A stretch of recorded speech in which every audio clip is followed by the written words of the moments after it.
The most hated deck in Clash Royale history, and the thumbnail's Hog 2.6.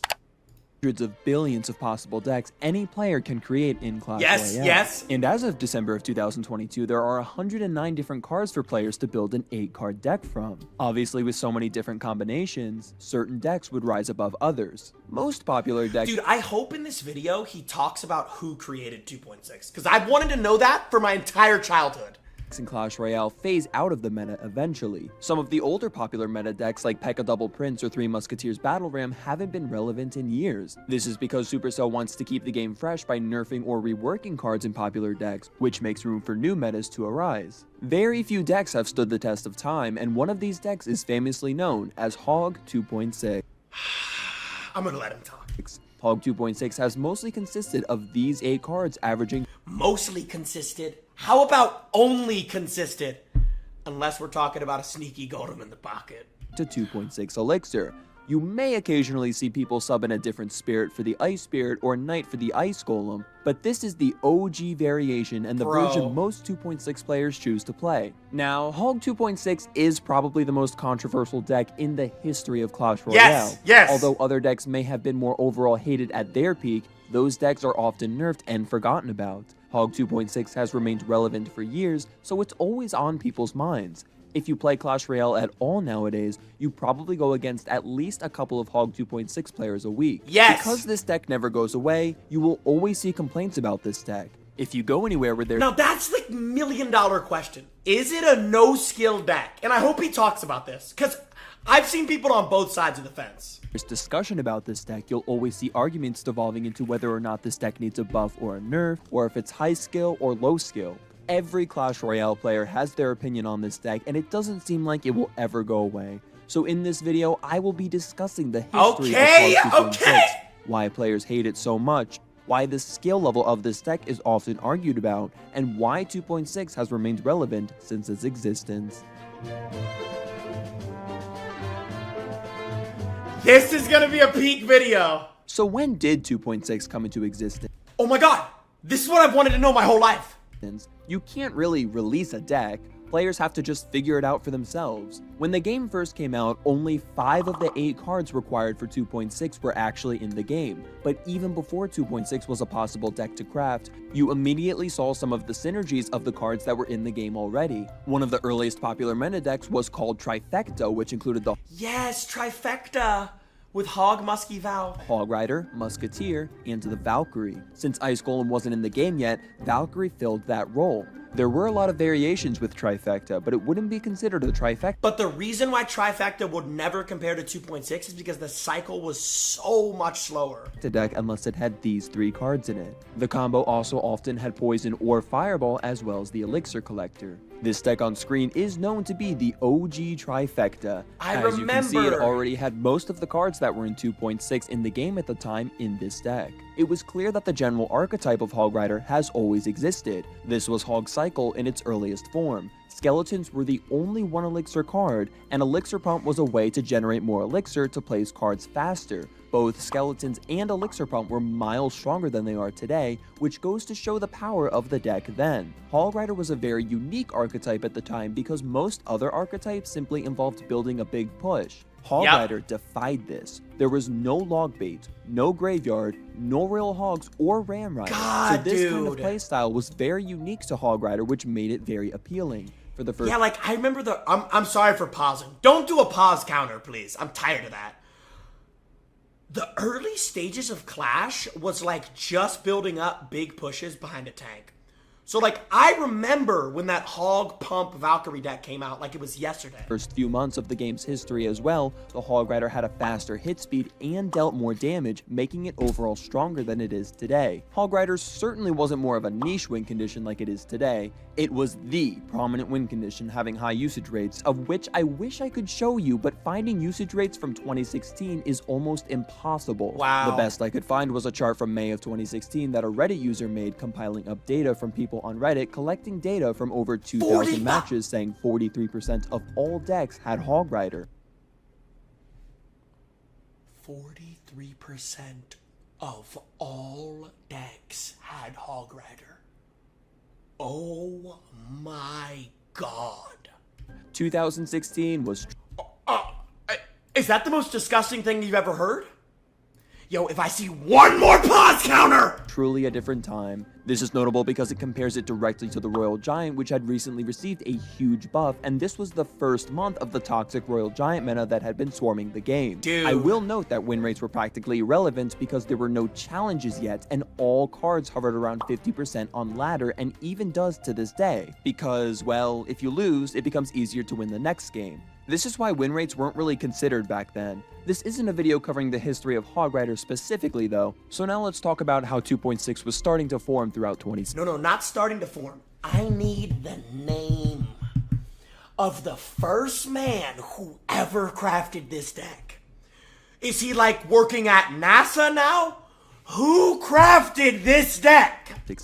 On July 4th, 2016, an update came to Clash Royale which added both the Ice Spirit and the Log. The Ice Spirit was especially notable because now another 1 elixir card was added to the game, which meant skeletons would have some competition. Skeletons were good in Clash Royale. I would not call it competition. I would call it peanut butter and jelly. It was not a competition.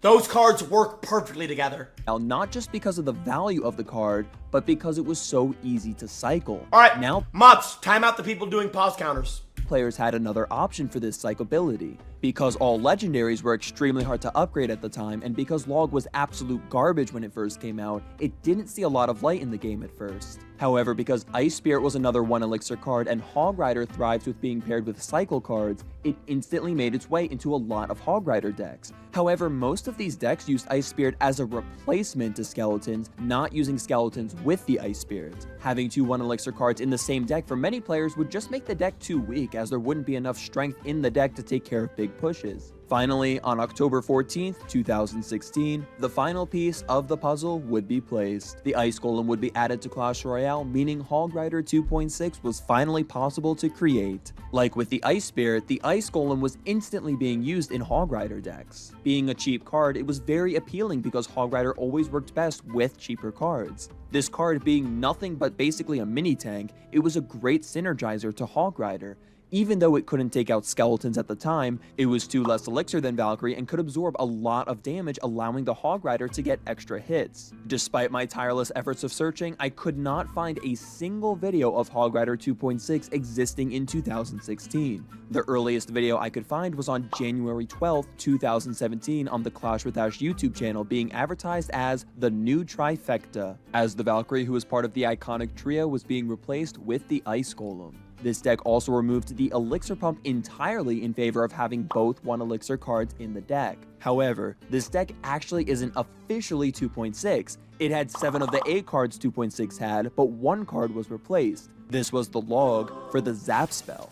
But this actually makes a lot of sense when you think about the context at this time. Back in 2016 and early 2017, Zap dealt more damage than it does today, which meant it could kill things like Goblin Barrels. Goblin Gang and Dark Goblin also weren't in the game yet, and Skeleton Army was still pretty common. Zap was just the better choice. Not to mention that Zat was a common and Log was a legendary, meaning leveling up the Zat was far easier, especially back in 2016 to 2017, since legendaries were a nightmare to obtain. To give you an idea of just how difficult it was, know that even top-ranked players were pushing to top spots with only level 4 legendaries when the max was 5. This deck was revolutionary and showed off ways to play never quite before seen. Being able to defend such massive pushes with just a few cheap cards really showcased the power of this deck. Just to give you some further perspective, 6 of the 8 cards were in stronger states than they are today, with Cannon and Musketeer having some better stats and some worse stats than today. This deck was shown off relying on cycling Hog Rider as much as possible and defending massive pushes with very cheap cards. It was almost surreal to see how such cheap cards could defend against such massive pushes. These cheap defenses would allow for easy positive elixir trades, allowing the player to place as many Hog Riders as they could. If in any situation where okay, but is the deck skill? a Hog Rider was having too much trouble making it to the tower, the strategy was simply to spell cycle. This was a much more viable strategy in 2017 because all spells did 40% of their damage to the crown tower rather than today where they only do 30%. A lot of the power in this deck was also attributed to the Musketeer. You had to place the Musketeer the farthest you could from all impending danger so you could squeeze as much value as you could out of her. Part of the strategy of playing 2.6 was getting much more value out of the Musketeer than the game ever would have intended. You also had to make sure never to place her too close to cannon so that opponents would never be able to take both of them out with a single. Bro, I'm gonna be honest, the Musketeer in Hog 2.6 in the golden days was just prime LeBron, bro. Like, you literally would just distract with small units and then she just eats. Spell. Every card in this deck had that a very was like the early Dark Goblin. Specific purpose that was important to know. It required so much knowledge of the interactions and knowing where to place which card and at what time. Especially not having a big damage dealer, having to rely so much on cards like Musketeer so heavily to take care of golem pushes was very unprecedented. It didn't feel like this deck should have worked, but it just did. Fast forward a month into the future, in February of 2017, Zap had received a nerf so that it could no longer kill stab goblins. With Goblin Gang on the horizon and the new meta that would follow it, Zap would no longer be a viable option for this new variation of Trifecta. It was time to bring in the log. The oldest version of Hog 2.6 with all 8 cards being present was on February 13th, 2017 in another Clash with Ash video. So Clash with Ash was the man behind it all. This was the man. With a person named Sushi Pepe showing this deck. Oh, no, it was this guy. Sushi Pepe was the founder of Hog 2.6? Off. Ash's entire channel is pretty much the hub to where pro players go to show off their deck to a large audience, so it makes sense the earliest gameplay of these decks is found on his channel. This deck was likely played earlier, even if it isn't recorded on video, but this still gives a general time frame as to when the deck was rising in popularity. I won't bother going over this one too much because I mainly already discussed how the deck was meant to be played, and the log was just a substitute to Zap. With the Zap nerf, log to many players was the best option in this deck, although Zap with Hog Rider was still commonly used. However, log would become a firm staple with the meta that would arise only a few weeks later. On February 24th, 2017, the Goblin Gang would be released, and as soon as this card was released, people would begin experimenting with a new archetype called Logbait, a deck that was solely determined on overwhelming the opponent with cheap cards that would die to log. Although these cards could be taken out by themselves very easily, having all of them combined into one deck allowed for a way to play where the opponent couldn't possibly use their spell on all of them, which allowed for this deck to thrive thanks to the new Goblin Gang. Since Zap could no longer kill stab goblins or princess when the log could, log was necessary as an answer to these cards as they were all prominent in the meta and Zap just couldn't deal with it. Even though Logbait would fluctuate in the meta. Yeah, bro, this is kind of like the day that, like, Zap sort of died a little. Over time, these cards called for Hog 2.6 players to always be ready by having the log on hand. Since a big strategy in Hog 2.6 was spell cycling as well, log worked better than Zap in this aspect too, because not only could you use it on perhaps, say, a princess at the bridge and also chipping the tower, but it also did more damage to the tower than a Zap did. Back then, the log not only dealt 4% more damage than it does today, but also did twice the amount of damage to crown towers, being 40% of its damage, whereas today, it's only 20%. Wow. Zap would phase out entirely from 2.6 as players learned to adapt without it, and the log would find a permanent spot in this archetype. Now, I'm not going to go over the balance changes for all 8 of the cards in the future and explain how each of them influenced 2.6, but I will say that most of these cards were never that game-breaking, and it was difficult justifying nerfing them for much of their history because they never showed exorbitantly high use and win rates except for some brief period. See, so that's huge, because, like, basically what he's saying is, like, individually none of the cards were broken, so, like, that's why the deck never got nerfed into the ground. But when you meshed it all together, it was like a masterpiece. Skeletons did actually become very popular, which made them nerfed down to 3 once again, but even at 3 the card remained strong, and nerfing a card like this was almost impossible because the skeleton troop was prominent in so many other cards that ranged from a variety of power levels. Touching skeletons would require reworks of so many other cards, so it really just wasn't worth it.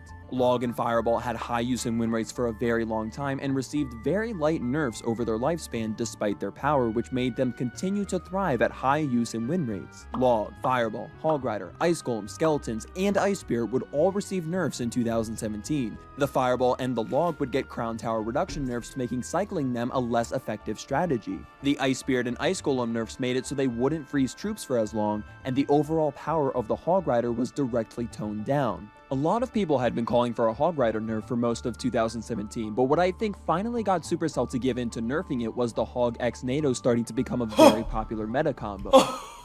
Now, you would expect with so many nerfs to this deck that it would slowly phase out of the meta or at least evolve to something else, but of course it never did. Hog 2.6 would remain relevant all through 2018. Back again with my favorite deck in the game right now. It is 2.6 Hog Rider. And 2019. I'm going to do 2.6 Hog Cycle deck. And you get the idea. It was clear that this deck was not going anywhere.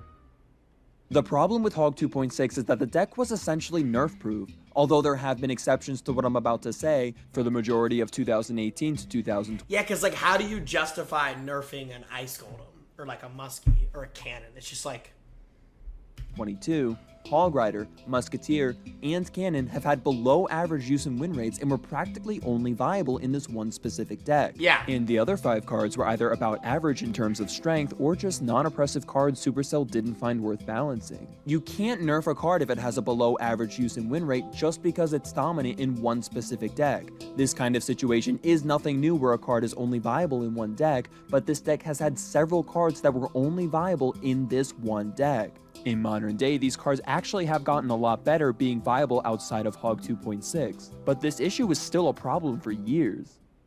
Now the truth is, Hog 2.6 never really remained dominant. The deck did sort of phase out, and although this deck is still popular, it wasn't constantly crushing the top of ladder or dominating challenges with a massive win rate. It was a fairly niche deck for a long time. However, many players found this deck to be a very challenging deck to play, but very rewarding. There are a lot of skillful plays you can pull off with this deck, and there has always been a lot of potential. It does require a unique style of play that can be nice to try out, and if you can play perfectly, it really can shut down just about anything, even in this day and age. I have seen unfathomable things that players have done with just 3 skeletons and a cannon. Look at this, bro. It really does feel like magic sometimes. The win rate of this deck can be attributed at least partly due to players just not being great with the deck, but the meta has certainly grown to be much more complex to a point where Hog 2.6 players are always facing new challenges. Nowadays, even with the Phoenix Monk meta, Hog 2.6 has about a 1.3% usage rate in Clash Royale, which does sound low, but remember that this isn't a card,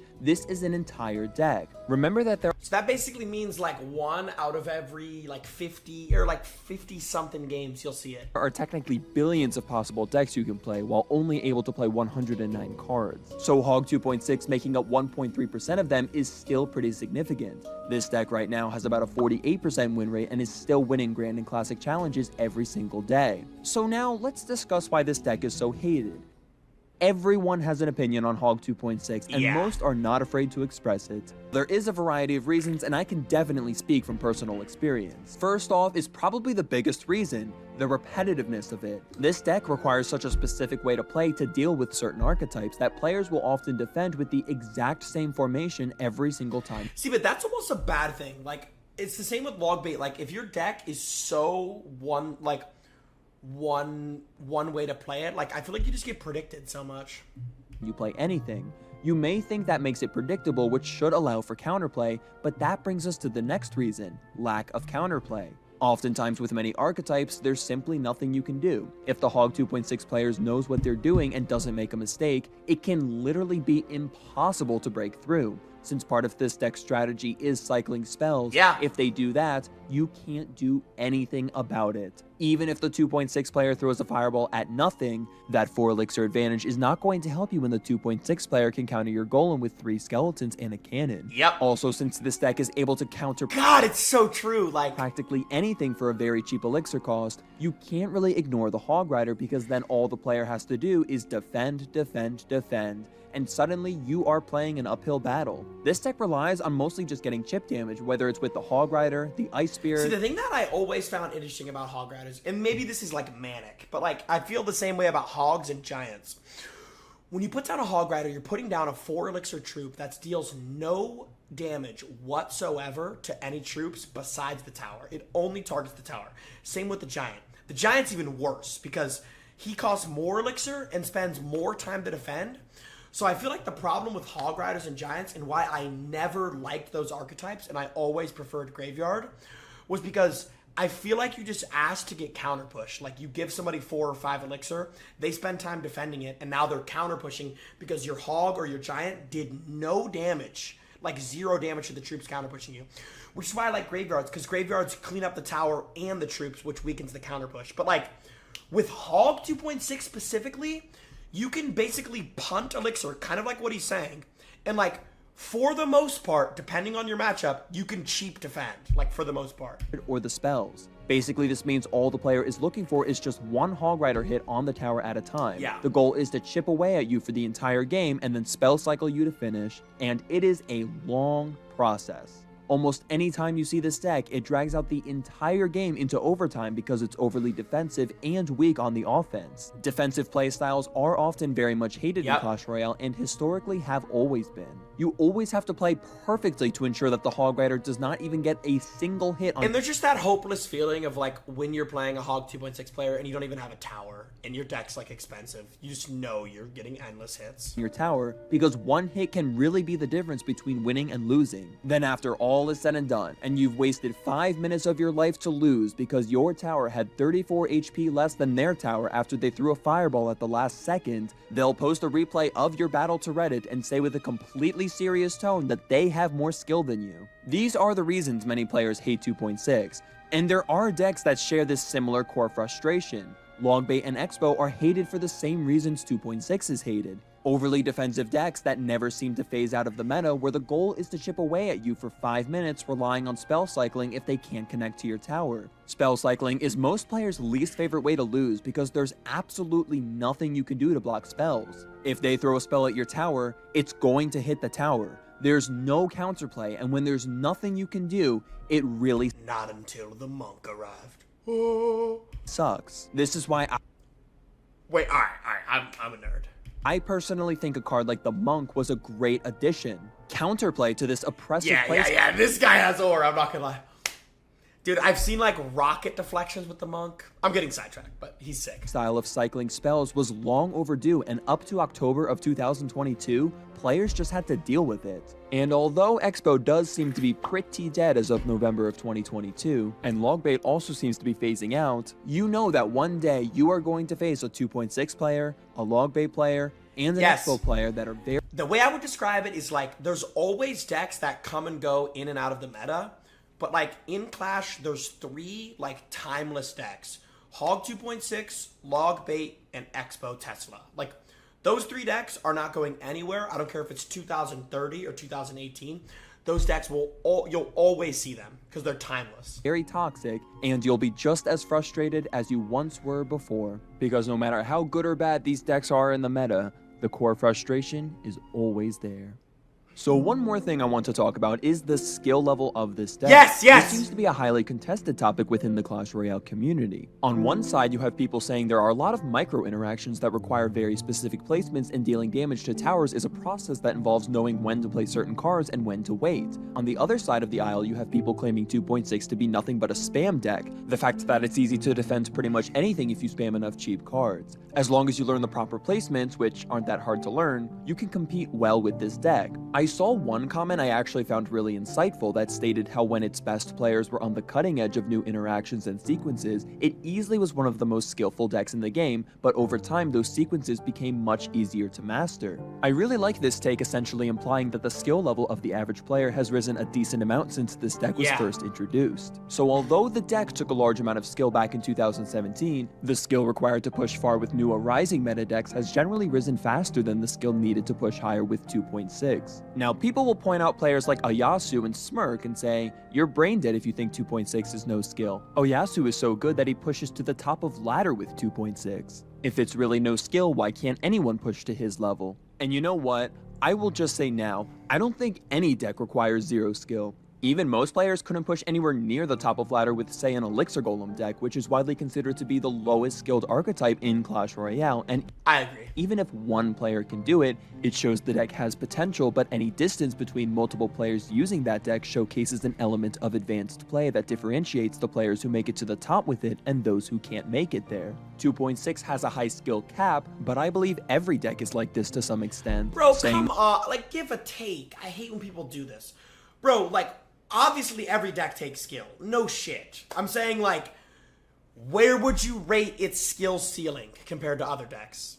I think, I'll wait till he's done and then I'll say my take. That 2.6 is the only deck with this kind of potential is just wrong. 2.6 may have required an intense level of skill back in 2017, but in this day and age, that level of skill required to play it is about average. But don't be deceived in thinking that it doesn't mean there isn't a lot of room to improve. I found a 60-page document talking about the ins and outs of this deck, which certainly gives some tips if you really don't plan on going outside. And there are a lot of tutorials out there that can certainly help players improve. So yes, of course Hog 2.6 requires skill to play. It's just not in its own special category like some people suggest. This is just one opinion though. There is not a strong objective metric to measure how skilled one deck is compared to another. 2.6, an iconic deck that no Clash Royale player will ever forget. Like it or not, it's here to stay. I can respect the high IQ plays that can be pulled off, but I cannot respect the playstyle that drags out games and spell cycling until the very end. Was this a video partly just to vent my frustration against 2.6? Perhaps a little, but I did try to give credit where credit's due and be somewhat objective. There is honestly a lot more I could say about Hog 2.6, and I'm sure people are going to leave heated comments under this video. There are so many more reasons Hog 2.6 is annoying to many people that I didn't even mention, but I tried to compile the main points on each side and learn the history the best I could for myself to get the best understanding possible. I hope you found this video insightful and opened some people's minds about the complexity yet simplicity of this deck. But let me know what you think about Hog 2.6. Alright, here's my take, and I'll be quick. I think this deck, even though it's annoying, I think this deck has an insanely high skill ceiling. Like, I'm not saying you have to be a rocket scientist to know how to use the deck. What I'm saying is, in Clash Royale, I have a very simple opinion of this game. I think the more cards that you have to play, the more and more and more skill a deck becomes. The more micro interactions, the more bridge battles, the more kites, the more redirections, all of that. The more cards you play, the higher skill it is, because it's easier to mess up. So I think any decks that are like really cheap, I always think those decks are going to take the most skill. If you're using Golem Night Witch, you put the Golem down and then you put the Night Witch down. You made 2 decisions in 30 seconds and it's pretty simple. You put the Golem down and then you put the Night Witch behind it. But like, the cheaper the deck, the more cards you have to play, the more interactions there are, the higher and higher and higher the skill ceiling is. If I have a deck where I'm playing 400 cards in 3 minutes and then this guy's playing 100 cards in 3 minutes, like the 400 cards leaves me much more room for error. And that's what I honestly believe. 2.6. Also, let me know what other decks or topics you'd like to see me. But that's my take, bro. That's what I've always thought about this game.